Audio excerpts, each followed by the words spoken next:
¿Saben qué es esto? Nísperos. Nísperos. Son muy buenos. Yo nunca los había probado. Los vine a probar acá en Hacienda Pocochay.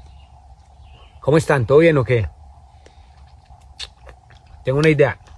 Subir videos, reels de cada parcelación, todos los días. Porque en Hacienda Pocochay hay cosas muy bacanas. Cada parcela tiene cositas así, como un extra, un adicional. Y el tema de la naturaleza es algo muy loco. Les voy a dejar para que escuchen los pajaritos, las abejas, las lagartijas.